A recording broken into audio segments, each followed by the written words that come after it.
What makes a holiday worth celebrating? Is it because it's important to the majority?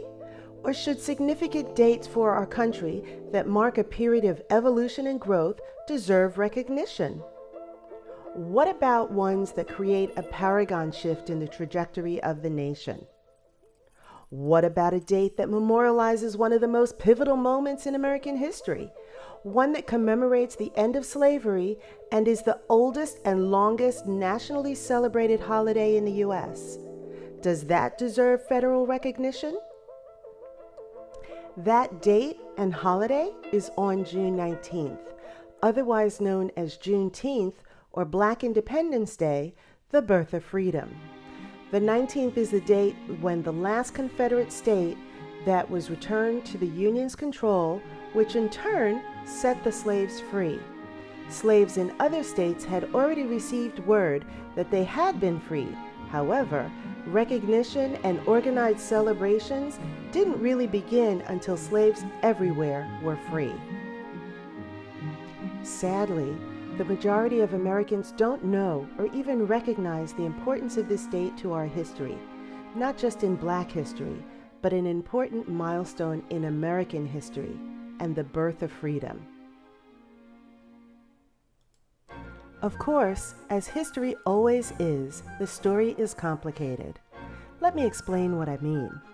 Before the start of the Civil War in April of 1861, 5 southern states had over 400,000 enslaved people. Several states, both northern and southern, opposed support for and against the institution of slavery. Even though President Lincoln felt that slavery was immoral, he struggled to keep the country together. As a result, 11 states, led by South Carolina, eventually seceded from the Union and formed a new government called the Confederate States of America. The disagreement between the states over slavery ultimately became the Civil War. Missouri was one of 4 slave states that bordered the South, yet sided with the Union. Concerned about the reaction that citizens would have to not seceding, in 1861, General John C. Fremont instituted a military martial law in Missouri. The military proclamation required that all Confederate sympathizers were subject to having their property seized by the government, and that all enslaved people would be freed. Fremont's declaration is considered to be the first emancipation proclamation of the war, although it was eventually reversed by President Lincoln, who also removed him from his command. After years of a divisive and costly war, President Lincoln, in an effort to cripple the Confederacy and create a strategic and moral attempt to redefine the path of the nation, issued an order which only freed slaves within Confederate states.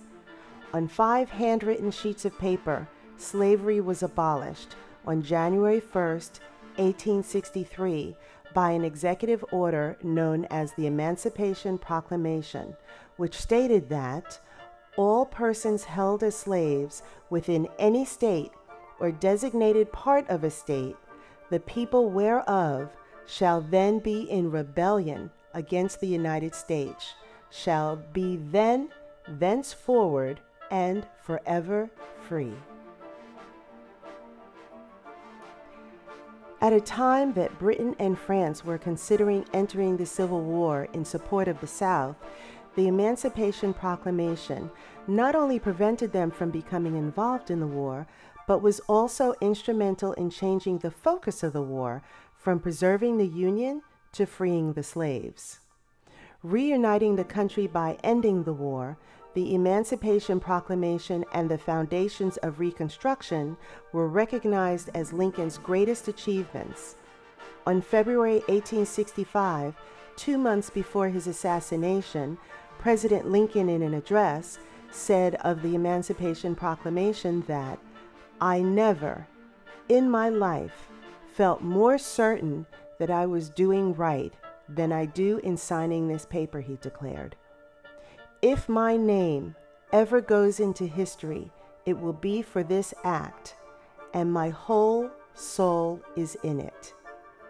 It is in fact, the central act of my administration and the great event of the 19th century. Once the proclamation was issued, Union soldiers traveled throughout the South distributing copies of booklets confirming the president's orders. At the time, military enforcement of the law was minimal, especially in Texas, until the surrender of General Robert E. Lee in April 1865. Regardless of the Confederate surrender, it wasn't until 2 months later that all of the southern states finally succumbed to the loss of the war, as well as began to recognize the new law. Even though there was no legal right or justification for slavery to continue after the Emancipation Proclamation was issued, many slave owners continued the practice. Slavery fueled the economic engine of the South. The loss of free labor prior to the summer harvest would have been financially devastating to a South that was already suffering from the strains of war. As word of freedom began and a majority of states began to respond and accept the Emancipation Proclamation, Texas, on the other hand, continued to be a Confederate stronghold. When Major General Gordon Granger, along with a military force of 2,000 Union troops dressed in red, arrived in Galveston, Texas, to enforce the Emancipation Proclamation and gain control of the entire state, his arrival was incredibly significant for several reasons. The troops' presence signaled a significant change in the balance of power, enabling the Union forces to finally overwhelm and quash this Confederate resistance. Once General Granger stabilized Texas and took control, among his first acts was to read General Order No. 3 to the people of Texas.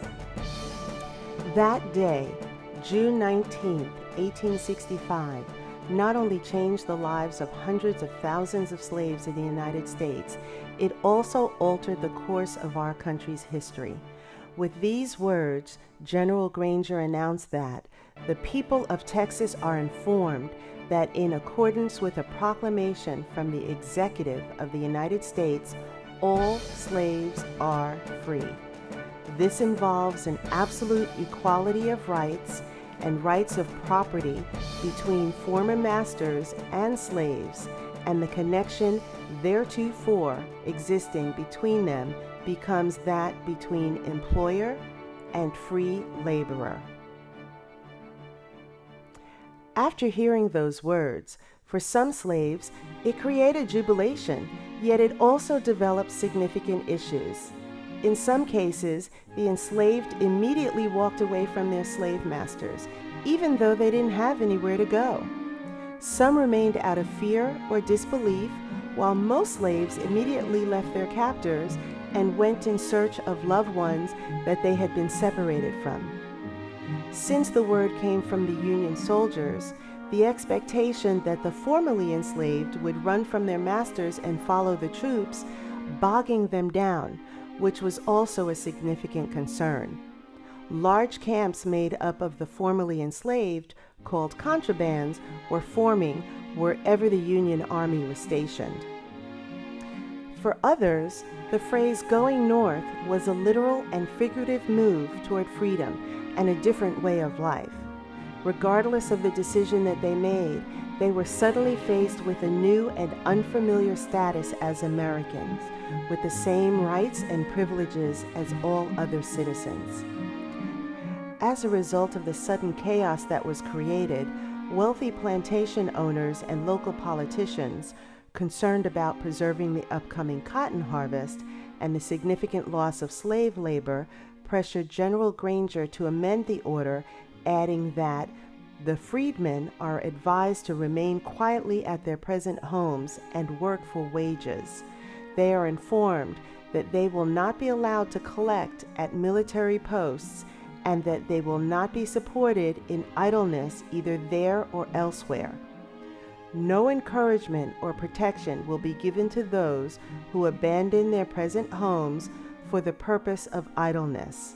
If found in this city without employment or visible means of support, they will be put at labor, cleaning the streets, without compensation. Regardless of the suggestion that the slaves should remain on the plantation and wait for government word and direction, as news spread about their newly found freedom and that they would not be returned to their masters, so began what was called the scatter.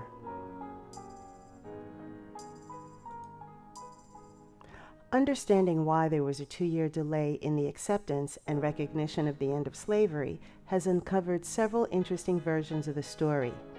One version has been told that the government's messenger, who was tasked with delivering word of the Emancipation Proclamation to Texas, was murdered before he could complete his mission. Another version is that the news of freedom was delivered. However, it was not in the best interest of the slave owners to comply, so they deliberately withheld the information for as long as they could. Yet another explanation is that the Union troops were informed, but may have delayed sharing the information so that the final cotton growing season could yield yet another harvest before the slaves were released. Each version probably has elements of truth to them, because the business of slavery was lucrative enough that most slave owners would not have wanted to drastically impact their income by releasing their slaves. Regardless of the cause of the delay, the news of emancipation created an enormous cause for celebration amongst the slaves, who chose to use June 19th to mark the final date that slavery was abolished for all slaves. Once the news was delivered, it spread quickly, sparking peaceful celebrations in Galveston with thousands of people. By 1872, 2 Baptist ministers raised $1,000 in coins to purchase 10 acres in Houston, which eventually became Emancipation Park, the city's oldest park and where Juneteenth events continue to be celebrated today. More than 150 years later, Juneteenth is the longest celebrated holiday in the U.S. Still not seen as a well-known holiday outside of the Black community, however, it is still celebrated nationwide. Even though Texas was the last state to receive word, it is the first state to recognize and make Juneteenth an official state holiday as of January 1st, 1980. The official state recognition for Juneteenth deems it as a day for family and friends to gather to celebrate freedom and accomplishments made by African Americans. Sometimes called Freedom Day or Emancipation Day, the historical events that led to the holiday and its foundations reveal an interesting and complex beginning. One of the most remarkable elements of Juneteenth is that it landed squarely in the Reconstruction period, marking an end to slavery and the beginning of freedom. Just like the 4th of July represents American independence, Juneteenth celebrates freedom, independence, and self-determination instead of human bondage. Early on, Juneteenth celebrations quickly took on multiple goals. Commemoration was a primary focus. However, the celebrations began to take on deeper meanings. The act of separating families during slavery was a deliberate effort to weaken an individual spirit as well as the family structure.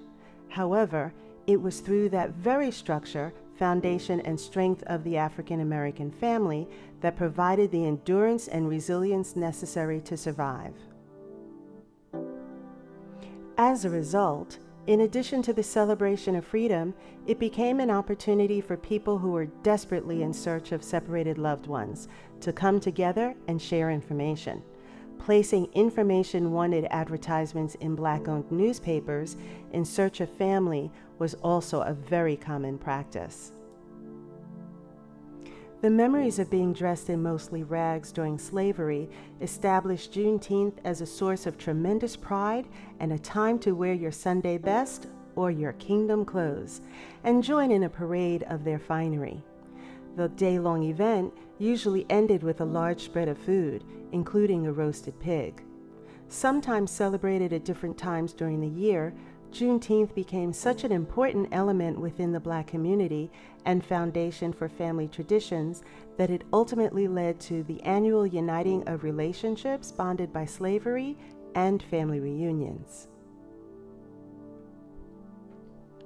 During the Great Migration, between 1915 and 1940, close to 4 million African Americans moved to the North. The incredible population shift created a void within families and greatly inspired the need for family reunions.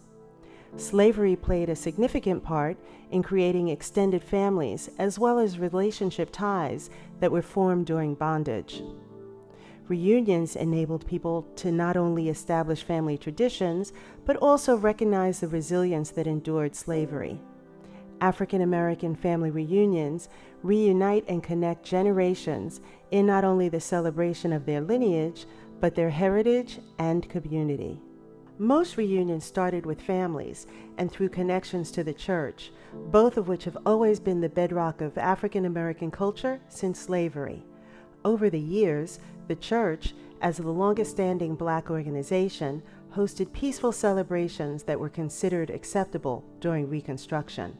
The coming together for family reunions became an important vehicle through which a sense of self and place could be restored, and elements of the culture could be revitalized. They offered a chance for tradition and familiarity that play an important role in strengthening and stabilizing the African American family, in addition to forging strong foundations for future generations. In African culture, elders are the greatest source for providing necessary generational wisdom, as well as information where documents might not be available. These key traditional elements are what has reinforced and enabled the Black family to survive and thrive. Celebrating Juneteenth, however, began to decline in the early 1900s because generations later, many Blacks wanted to begin looking forward to their future achievements rather than looking back at the depressing memories associated with enslavement. Regardless of its popularity, common knowledge of Juneteenth has always been greater in the Black community. Like most Black history information, it essentially lives on in oral tradition, which has been passed down. It is the verbal sharing of history through families, generation after generation, that has ensured that the significance of Juneteenth was never lost, and that it maintains its proper place in American history. Even though the recording of American history may include details of the Emancipation Proclamation, the story surrounding Juneteenth has for the most part been left out of U.S. history books. This significant omission can be attributed to the overall decline in Juneteenth celebrations. However, increasingly, Juneteenth has become associated with the cohesiveness of family and community and has been reinvigorated as it is celebrated widely. Typically, it is a day for family reunions and at a time to honor the past as well as a bridge to the future. Writer and artist Tom Feelings eloquently argued for African Americans to embrace the past as a way to gain strength as a community when he said, "But if this part of our history could be told in such a way that those chains of the past, those shackles that physically bound us together against our wills could, in the telling, become spiritual links that willingly bind us together now and into the future, then that painful middle passage could become, ironically, a positive connecting line to all of us, whether living inside or outside the continent of Africa." So where are we now? To date, Juneteenth has not yet been fully embraced by the mainstream population, and year after year goes largely unacknowledged except in Black communities nationwide. As the popularity of Juneteenth grows, so do the number of celebrations. And because of its incredible historic importance, Juneteenth even has its own flag that has been flown alongside several state flags. Designed by L.J. Graff, the Juneteenth flag is symbolic. Comprised of red, white, and blue, the colors reflect that the enslaved and their descendants were and are Americans. The star at its center is attributed to Texas for being the first state to recognize the holiday. The addition of the outer star that bursts around the central star represents newfound freedom. Today, more and more communities and states are recognizing and observing Juneteenth. Even though it is not a national holiday, it continues to receive attention on the state and federal level. Though not yet a federal holiday, 47 states and the District of Columbia recognize Juneteenth as a state or ceremonial holiday. Most states observe or acknowledge Juneteenth, except for North Dakota, South Dakota, and Montana. And only Texas, Virginia, New York, and Pennsylvania recognize it as an official paid holiday for state employees. Believe it or not, within the last 40 years, there were 2 states that still had not ratified the emancipation abolishing slavery. After rejecting the law in 1865, Kentucky finally ratified it in 1976. And as a result of a monumental historical oversight, Mississippi only recently abolished slavery in 1995. But it wasn't until 2013, only 8 years ago, that the state finally submitted the documentation necessary to ratify the 13th Amendment, making it into law. The previous delay in passing the law came from state lawmakers who came to a standstill over compensation for the value of freed slaves. The oversight came to light after a Mississippi professor began investigating the history of the 13th Amendment's ratification only after watching the movie Lincoln. Support for federalizing Juneteenth has grown since President Obama made a statement commemorizing the 150th anniversary celebration of Juneteenth, where he said, "On this day, 150 years ago, more than 2 years after President Lincoln signed the Emancipation Proclamation, the slaves of Galveston, Texas, finally received word that the Civil War was over. They were free."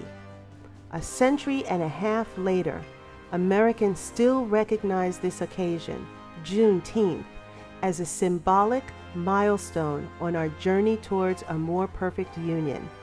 At churches and in parks, lined up for parades and gathered around the barbecue pit, communities come together and celebrate the enduring promise of our country that all of us are created equal. But Juneteenth has never been a celebration of victory or an acceptance of the way things are. Instead, it's a celebration of progress. It's an affirmation that despite the most painful parts of our history, things do get better. America can change. 3 years later, on June 14, 2018, the United States Senate passed Resolution 547, which recognizes June 19th as Juneteenth Independence Day, a national holiday. The House has not reviewed it yet, but it is expected to eventually pass. 156 years ago, Major General Granger sailed into Galveston.